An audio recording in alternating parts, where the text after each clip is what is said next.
Oh no, what is she doing? Oh my goodness. Can I react and stop and stuff?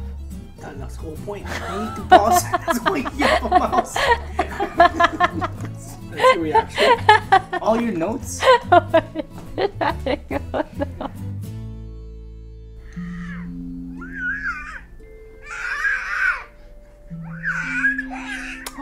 That.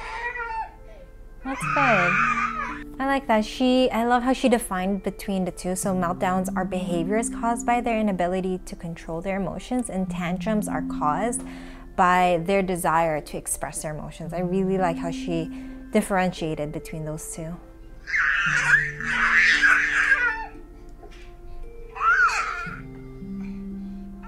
I like how she said that she's purposely not reacting, because sometimes children act as a result of your reaction. So I liked how she was she's very patient, she's very calm, and she's very thoughtful with how she is acting towards her child, to make sure that whatever she is doing won't add on to whatever he is expressing. So that was good. Oh, that's a good one. The feelings are welcome, the behavior is not. Sometimes people don't welcome either. They don't want to have the feeling or the behavior, and that becomes a little difficult for children, because neither their feelings nor their behaviors are welcome. Then they have a hard time expressing themselves or knowing how to express themselves when they're feeling these big emotions. So I like how she states that the feelings are welcome, because when you know what they're feeling, you can then show them how to express these things appropriately. Yeah, it's a good one. Watch Mini Daisy. You want to watch Mini Daisy? Yeah. Okay. Let me take a deep breath. I really like how she handled this. She really waited until the child was calm and really ready to listen to whatever she had to say. I was very careful with how she moved her body to make sure that he's always safe, that when he's banging his head, that it's banging on her arms and not the floor. I liked how she waited to talk to him about his emotions at the end when he's ready to listen. So I really like how she handled it. That was really well done. Good job.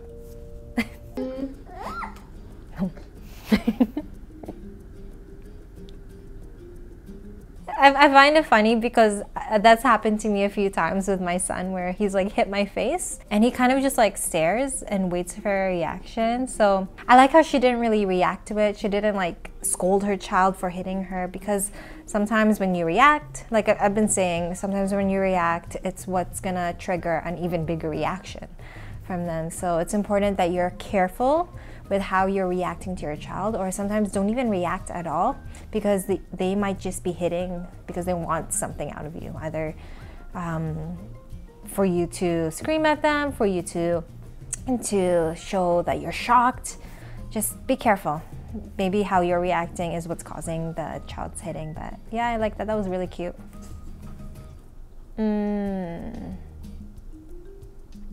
Okay. Yeah, it is. It's important to regulate yourself, because it's important that your child sees how they should be acting based on how you're reacting. So if you're not regulated, if you don't know how to control your emotions, it's hard for your child to learn how to control their own emotions. The second one, I'm not too sure about, because making eye contact shouldn't be your #1 goal, especially with your child. It should not be forced. Some children have a hard time making eye contact. So when that becomes one of your goals, that they always have to have eye contact with you so that they can listen to whatever you're saying, then you might have like a struggle when it comes to really dealing with those emotions. And yeah, the third one, I agree. Modeling the behavior that you want. You want your child to show appropriate behaviors when they're angry. You have to do that yourself. So if you're in a grocery store and someone hits you, show your child how you want them to manage their anger by doing it yourself. Oh no, what is she doing? Oh my goodness.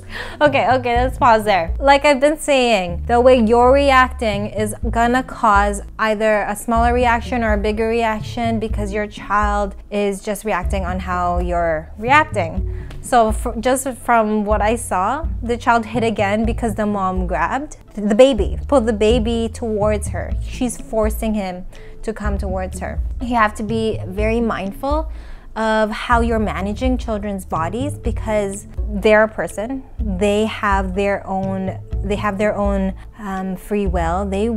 They have their own private personal space. And when you're pulling them, when you're grabbing their bodies, there's going to be feelings of violation. Even though they're young, even though they're babies, this is true because they are humans.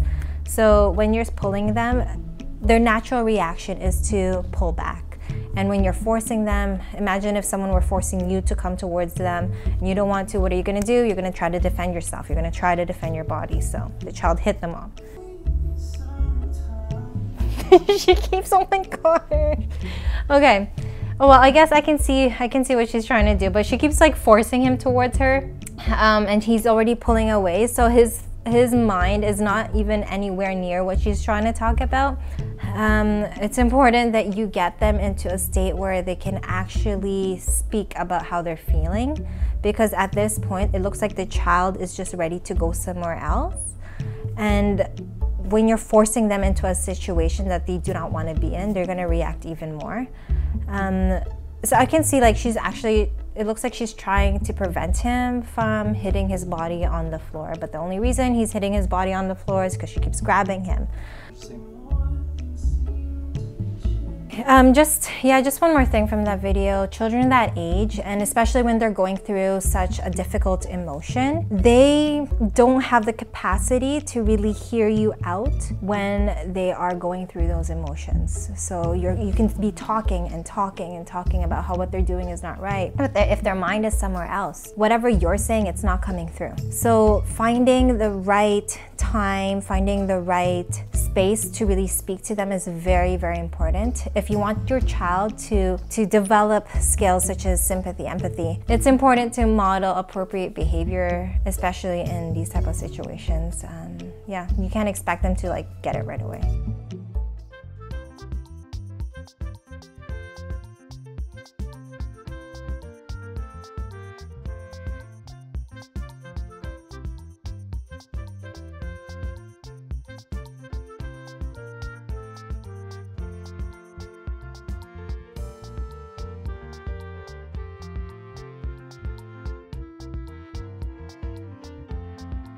Oh, it's good. Okay, I really like that whole video. Love it. It's so true that one of the best ways to reduce any tantrums or meltdowns is really keeping your child busy, because they need their bodies moving. They have so much energy, and by giving them age-appropriate activities to do will dramatically decrease the amount of tantrums that you will see throughout the day, because now you're keeping them busy. So instead of thinking about what they couldn't do, they have all these things that they are thinking about what they can do within their environment. So super, super great video. Love it.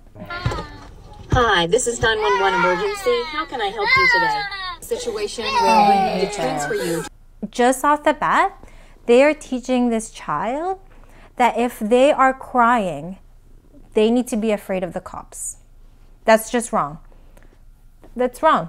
You shouldn't be teaching your child that when they are struggling with something, that they cannot rely on law enforcement. That's not a very good way to set a foundation for them.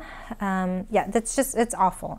I really don't like that. She's not stopping. She's still crying.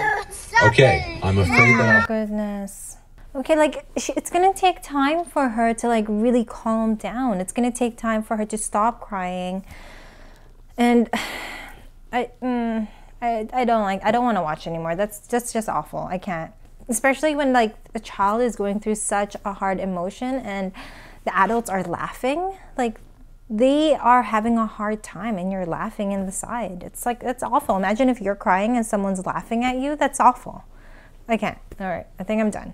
All right, stay fresh. I hope you, I don't know. I didn't like how that ended. Bye.